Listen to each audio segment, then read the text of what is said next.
under here.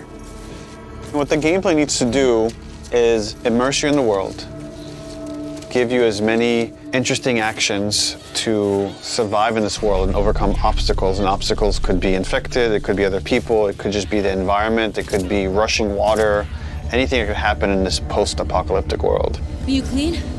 Yeah. But more than anything, it needs to put you in Ellie's shoes, that you're experiencing what Ellie's experiencing, making you feel what she feels. Because the more we do that, the more the emotional beats of the story work for us, and the more they work for us in this very unique way that only works in video games.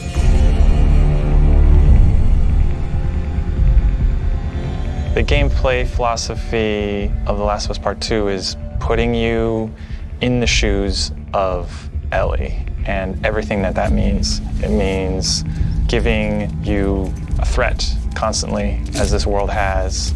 It means giving you the hard choices. Because this game takes place in such a hostile universe and our characters are pushed to do really difficult things, we want to put you in alignment with those choices. We want you to understand how hard certain decisions were for these characters, because they're hard for you.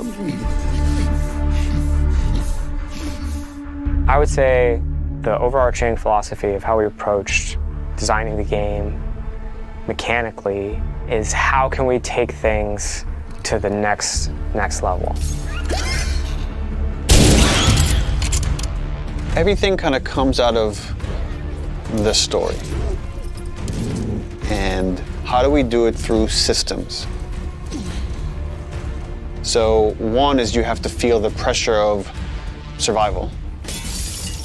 Survive by the skin of my teeth. How do I use all the scrap around me? Any kind of bullet, any kind of rag, any kind of bottle of alcohol. How do we give you that sense of being a survivor in this world?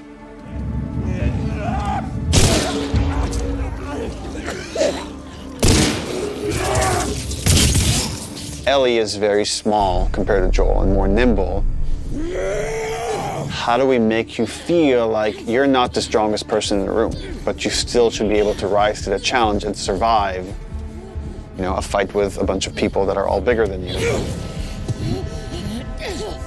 So therefore it meant creating a character and systems and mechanics that allow you to be much more nimble. And that's where we added a jump button.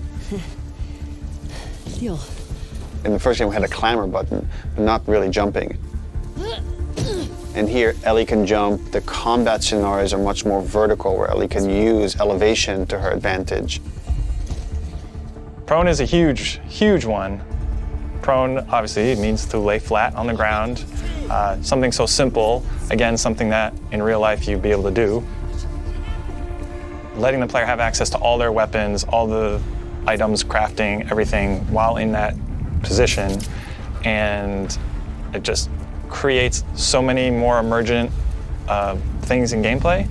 Now that we have this other state that the player could be in, which are very low to the ground, how else can we use this other than just hiding in vegetation? We're like, well, there's a lot of man-made things or different structures that have collapsed that allow just enough space for you to crawl under, and which means that now, as enemies are looking for you, you can crawl under things and hide, and it's just one more way to assess your environment and use it to Ellie's advantage.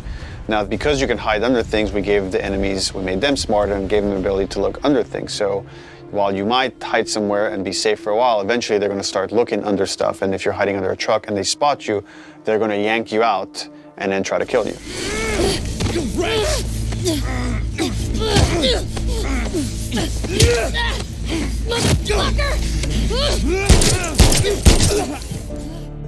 Dodging is a big one, because now with dodge, anytime you're in a scuffle, you have a chance to get away.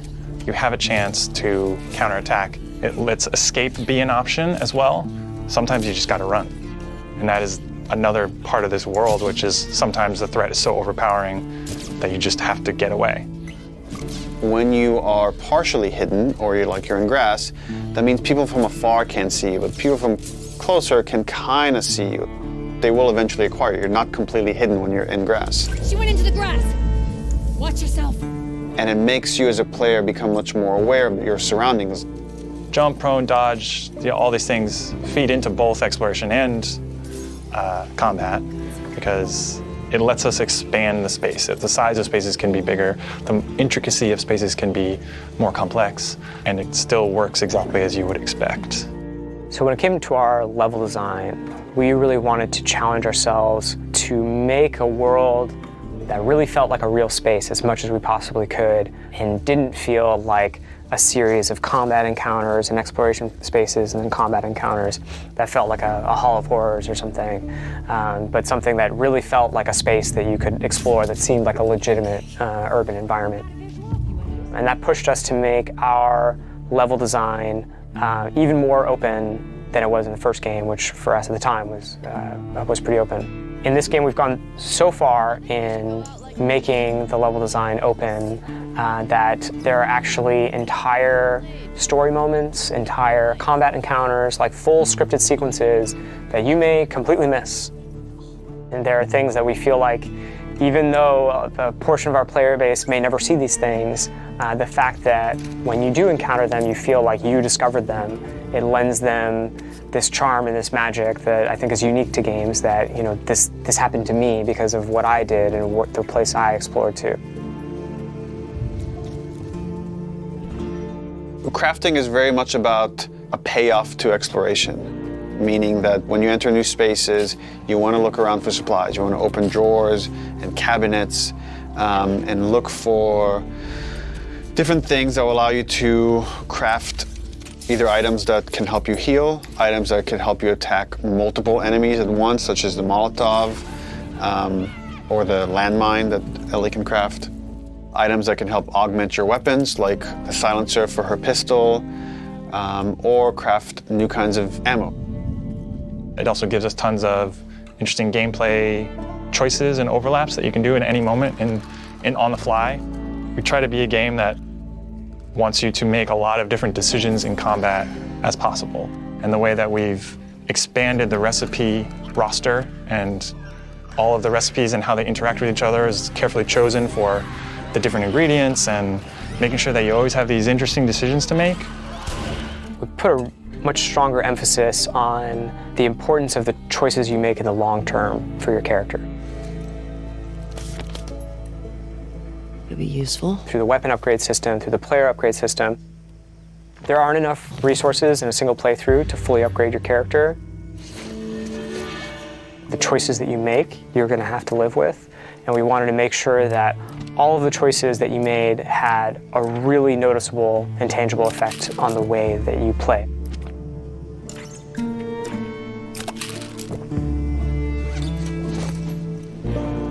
You feel a greater kinship with Ellie because you are living with decisions that you've already made. Like you are continuing this through line of her journey through this world, and the moment-to-moment gameplay is influenced by that in a way that we haven't before.